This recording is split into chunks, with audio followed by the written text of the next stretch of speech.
Bom dia, meus irmãos, minhas irmãs. Eu vim falar sobre as perguntas e respostas da Bíblia. Eu estou no número 53. O que se sabe da vida de Nossa Senhora depois de Pentecostes?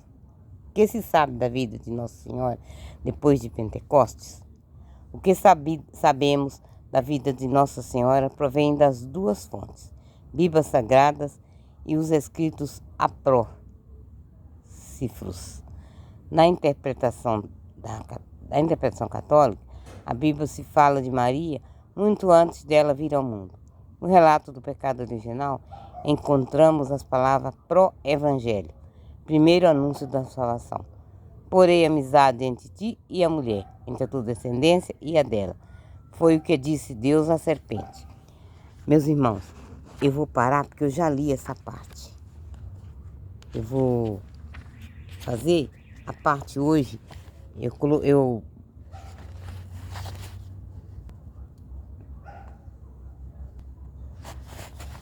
Bom dia, meus irmãos, minhas irmãs.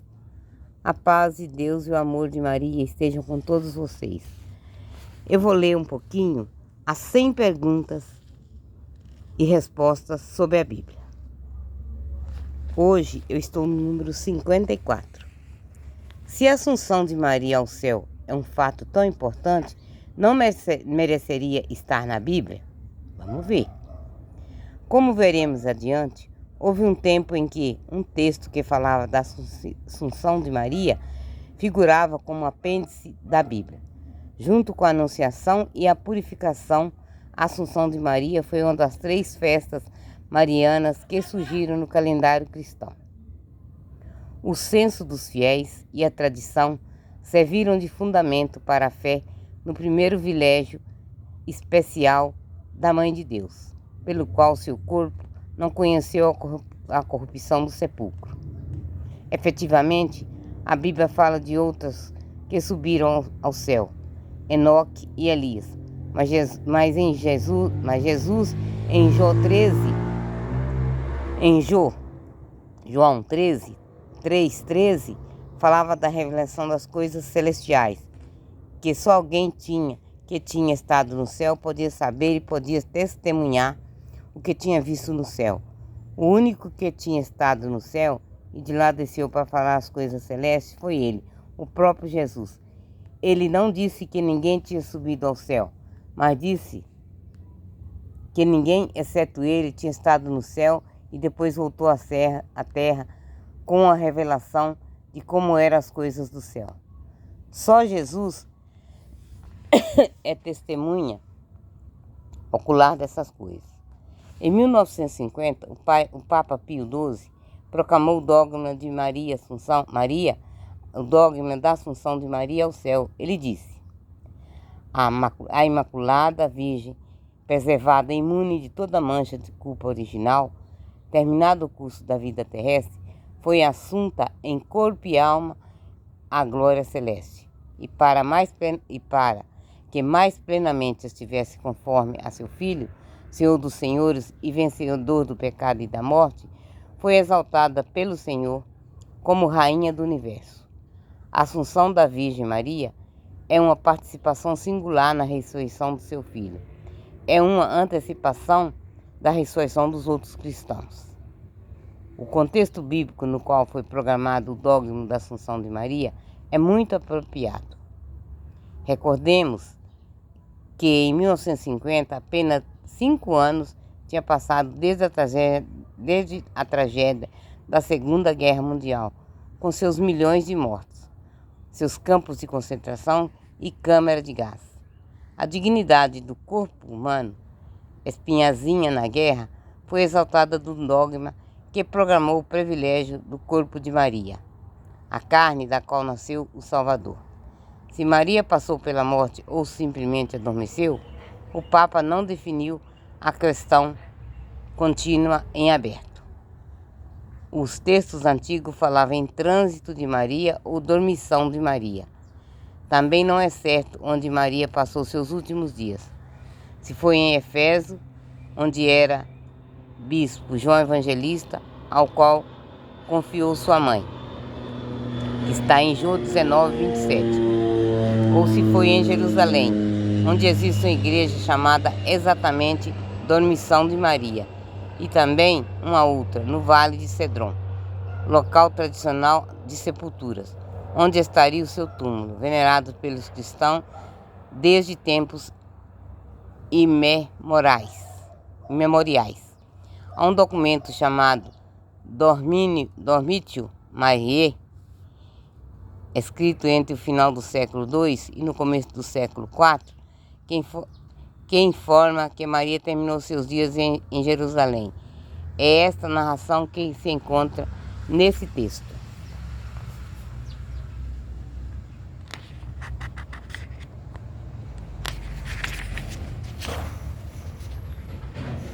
Um anjo anunciou a Maria sua morte próxima.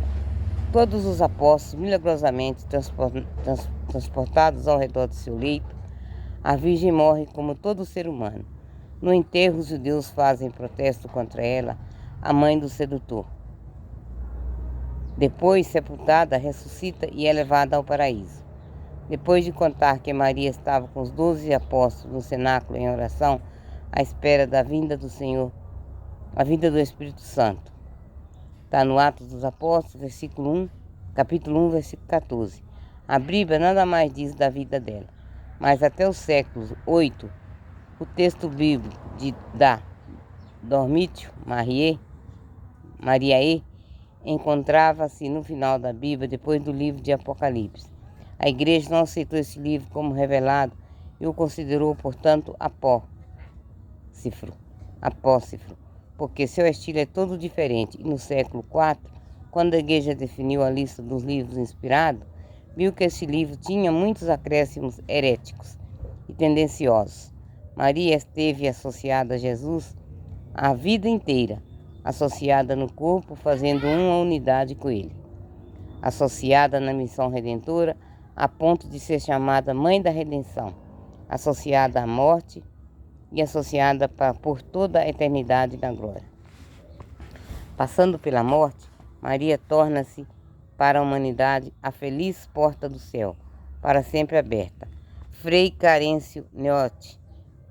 No céu, Maria já participa da glória, da ressurreição do seu filho, antecipando a ressurreição de todos os membros de seu corpo. Por que nós católicos pedimos a intercessão de Maria, se a Bíblia diz que só há um mediador entre Deus e os homens? Jesus. Isso está em Timóteo 1, capítulo 2, versículo 5. Diz o Vaticano II na Constituição Latino sobre a Igreja, capítulo 60, 62, que a missão de Maria na redenção se dá sempre em Cristo, único mediador. A mediação de Maria é uma mediação participada, que flui de mediação de Cristo, ostenta a potência desta, repousa nela e depende inteiramente dela. É uma mediação por Cristo, com Cristo e em Cristo. Nunca sem Cristo ou no lugar dele. O concílio afirma, pois, o necessário cristocêntrico da missão mediacional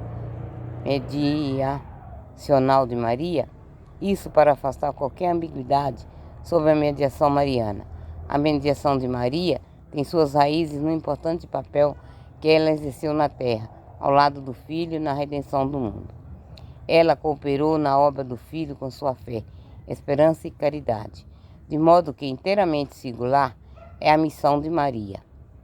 Perdura no céu mediante sua intercessão, que é o modo como a Santa Virgem medeia a graça para seus filhos, intercedendo junto a Deus.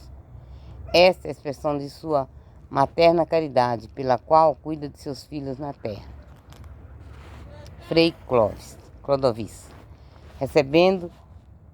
Concebendo, gerando e alimentando a Cristo, apresentando-se ao Pai no templo, padecendo com ele quando agonizava na cruz, cooperou de modo singular com a sua fé, esperança e ardente caridade na obra do Salvador, para restaurar suas almas à vida sobrenatural.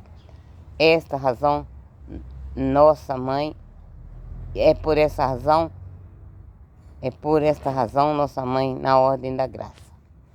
Essa maternidade de Maria, na economia da graça, perdura sem interrupção, desde o consentimento que fielmente deu na Assunção e que manteve inabalável junto à cruz, até a consumação eterna de todos os eleitos.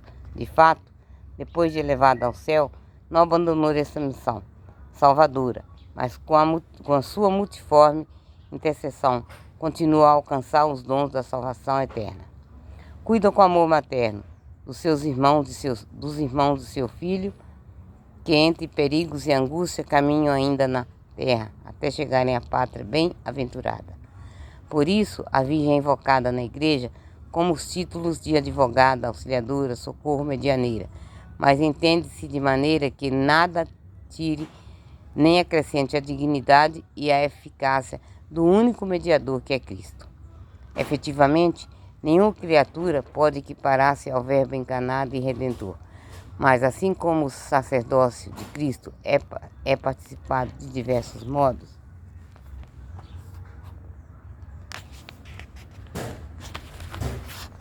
pelos ministros e pelo povo fiel,